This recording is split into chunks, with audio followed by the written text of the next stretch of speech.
Hello, hello. And today we're going to talk about 1 year MBAs versus 2 year MBAs. What is the difference? Who are they for? What should I choose? Why, where, which, what, when? Are there any other WH questions? Who? Let's get started and talk all about 1 or 2 year MBA programs. So I'm Shimri Winters. I work at ARINGO MBA Admissions Consulting. We're a boutique MBA admission consulting firm helping candidates just like you choose the right 1 year or 2 year MBA program for them. And of course, get accepted to these programs. We're very good. Check out our statistics. Check us out on aringo.com. Let's talk now about 1 year or 2 year MBA programs. This is my agenda. Let me describe and tell you what the best 2 year MBA programs are. You're going to know them. But now let me tell you a bit more about 1 year programs. Not everybody know all the 1 year options and programs. And then we'll do a little comparison and I'll try and help you, give you a few pointers on how to choose them. So very shortly on 2 year MBA programs. If you asked my mother, what are the best universities in the US? She would probably hit most of the top MBA programs because in the US, the big universities are quite good at everything. I don't know much about history or geography or medicine, but Duke is good in all three, or Cornell or Harvard. So the big universities are good in everything. And when we talk about full-time MBA programs in the US, they're usually 2 year MBA programs. So if you Google ARINGO MBA rankings and look at the US schools, you will see the top list, and we have kind of a multi-ranking nice table here, as you can see, that takes into account the Financial Times and US News and Business Week and Forbes and Economist. And for example, our #1 combined ranking school this year was Harvard. Why? Because it was #1 on the Economist and #4 on the, I can't remember what, Forbes. Only #10 in the Financial Times. When we took into account the salaries and lots of other things, it was the top school. For example, Chicago Booth was only third because it was ranked quite high in the US rankings, but actually only 20 on the Financial Times. So we kind of took lots of considerations here. So the 2 year MBA programs are the regular MBA programs in the US. They're all quite similar structure. They start in September. They finish, the first year finishes around June. Then you do a summer internship. It's not mandatory, but I think it's a good idea. And then you do the second year. Usually the first year is core courses, the second year is electives, but again, there's a bit more flexibility there. And that was it about the top 2 year MBA programs, because again, you know them, the top universities in the US, Columbia, NYU, Yale, MIT, Harvard, Stanford, Chicago, Northwestern, UPenn, okay, et cetera, et cetera. Most of them, again, except Brown, most of the Ivy League schools and the top MBAs, top 10 universities offer great 2 year MBA programs. Okay, now let's just talk about the 1 year programs. And here we have to take into account some geographies. Okay, so for example, if we look, sorry, the graphics kind of jumps, but if we look at the 2 year MBAs, and they're all in the top US schools, the 1 year programs or 1 to 1.5 year programs are usually outside of the US. And if we look at the top Asian programs or the top European programs, all of them are between 1 year or even between 10 months and 1.5 years, 16, 17 months. Some programs offer, like London Business School, even up to 21 months, but that's a flexible program. You can actually complete it within 15, 18, or 21 months. So let's just take that into account as a 1.5 years. So again, you can just Google ARINGO 1 year MBAs and you will find like a full list with Canadian schools and more European schools and Asian schools, etc. So as you can see, these are regular programs, nothing special about these programs, but they are shorter than the US programs. Some of them have internships at the end of the program, some don't. Check out each program separately. So we have the US 2 year MBAs, and we have the European, Asian, or Canadian 1 to 1.5 year MBAs. Soon we'll talk maybe a bit about the differences. There are also kind of 3 types of 1 year MBAs in the US. The first one is a tech MBA. This slide you can kind of pause and think if something's relevant for you. And the tech MBA, there's two very, very famous good ones. Um, one is Cornell Tech MBA, one is NYU Stern Tech MBA. Both are in Manhattan, both or one's in Roosevelt Island on the Hudson, opposite Manhattan, and one's in Manhattan. Both are 12 months, so they're 1 year MBAs. They start in June. By the way, NYU Stern also has a fashion and luxury brands MBA, which is interesting, and is 12 months.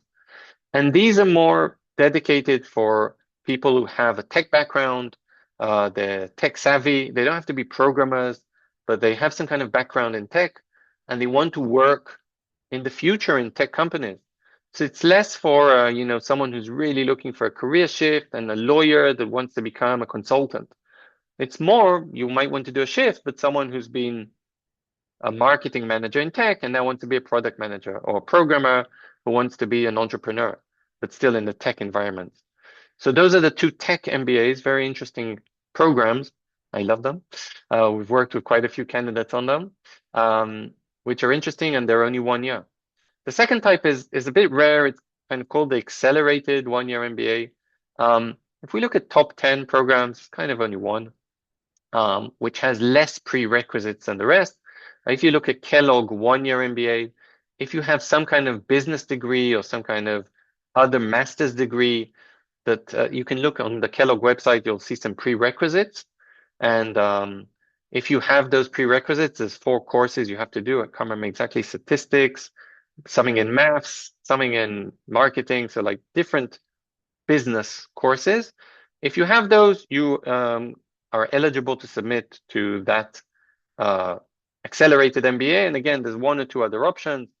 Cornell just canceled their 1 year MBA, but Emory and Duke, for example, have also a 1 year MBA, but you have to kind of look at the prerequisites because most candidates don't have them. And the third one is super interesting. Check out my other video, MBA over 30. And it is an MBA for more experienced candidates. And when we look at the regular MBA, usually MBAs are for candidates with up to 10 years of experience. In some cases, maybe 12, but again, that's kind of a top line. And these programs are actually looking for candidates with a minimum of 8 years of experience, some of them even a minimum of 10. There's an amazing program in Stanford, at MIT, at USC in LA, at the University of Washington, Foster Business School in Seattle. Again, watch my other video, talk to me separately. This is for candidates who are usually age 30 plus, usually even 35 plus, with a minimum of 10 years of experience. And that makes sense. They don't want to go for a 2 year full-time MBA. They don't need an internship. They're looking to kind of take 12 months off, invest in themselves, maybe do a career shift, but kind of invest in themselves and move on. So these are kind of 3 options for a full-time 1 year MBA in the US. Okay, here is just a slide because I had it of the 3, and I even had, sorry, of the 4, but I even had a London Business School 1 year senior program. So these are the kind of the 5 top senior programs. If you have a minimum of 8 to 10 years of experience, you can apply to them. Okay, so now let's talk about the differences, and then this will kind of help you decide what is the right program for you. So obviously the duration, yeah, I mean, that makes sense. This is a 1 year program. This is a 2 year program. It's not the same length. You definitely have more time in the 2 year program to take more electives, to do an internship. It's a bit less stressed, okay? If you know what you want to do post MBA, if you are okay, doing a very fast MBA, if you're maybe a bit more senior, that was for the senior programs. If you kind of want to be an accelerator in your industry or job competency, that means don't want to do a full switch to something completely different. The 1 year MBA, you will see people a bit more like that going for 1 year MBAs. Not necessarily, but a bit more. It's a bit more fast paced. The 1 year MBA versus the 2, that makes sense. You have less time, so you have less time to do things, okay? I mean, just honest truth. You'll probably meet less people, might not have an internship, okay? But that might not be a problem. And again, there's some amazing 1 year programs. INSEAD is 10 months. I think it was ranked #1 in the world on the Financial Times rankings, 4 out of the last 6 years. So it's not a bad program. And there might be there are fewer options in the US. So we did say that most international programs are shorter than 2 years, but most US programs are 2 years. Um, Definitely a cost is also something important. And again, you can check out some of my other videos on how to decide between a 1 year to 2 year program, or generally how do you decide on an MBA. I put here a nice table afterwards, but definitely an INSEAD MBA, even without an internship and without a scholarship, will probably be cheaper in terms of the return on investment or the speed of the return on investment versus a 2 year MBA in the US with a full scholarship. Because at INSEAD, after 1 year, you start working. And even if you get a full scholarship to Harvard, that means for 2 years, your income will be zero. So, definitely a 1 year MBA, accountants really like them because the return on investment is faster. 1 year MBAs are okay for career switchers. And again, sorry for taking INSEAD as an example. 40% go to consulting. They weren't consultants before. If we look at the tech MBAs in the US, 50% go to be product managers in tech companies. They weren't product managers before. So there's definitely lots of opportunities to do career switching. But again, it's harder for a accountant that wants to move to a private equity position to do that in a 1 year MBA. A 2 year MBA with a summer internship, with more time, you get a network, you get more knowledge, is easier. Still, how do you decide? My last slide. So first of all, yeah, I would take into consideration kind of career switching versus, acceleration in your current career. Definitely think about your future goal. Like I said, there's some other interesting um, ways to think which MBA is the right MBA for you. I'll actually do another slide here quickly at the end and show you a slide about that. And I think, think about the employer, where you want to work, etc. I think that's super important, because if your employer is in California, don't go to INSEAD kind of thing. Definitely think about your experience. If you're 35, 2 year MBAs might just not look at you. So maybe talk to us, but again, like try and think about that a bit. Where are you in your stage of life, and what MBA program is the right one for you? Definitely location is a huge, huge factor here. And the curriculum, again, if you're a techie, it doesn't make a lot of sense to go to a luxury brands MBA. And if you're looking to do a general management MBA, don't go to a tech MBA. But again, in terms of regular MBAs, 2 years or even 1 year, usually like the curriculum is, quite similar. Last but not least, the requirements. It's amazing that you want to get into Harvard, but maybe you're too old, or maybe you don't have a GMAT. So, there's some schools in the US, even regular 2 year MBAs that offer GMAT waivers. Some schools offer, you might need a very high GMAT. So again, it's important to kind of know where can you get into. I put here kind of, this is what we do for a living. Definitely, just talk to us. I'm just going to show you one other slide. So I'm just going to pause quickly.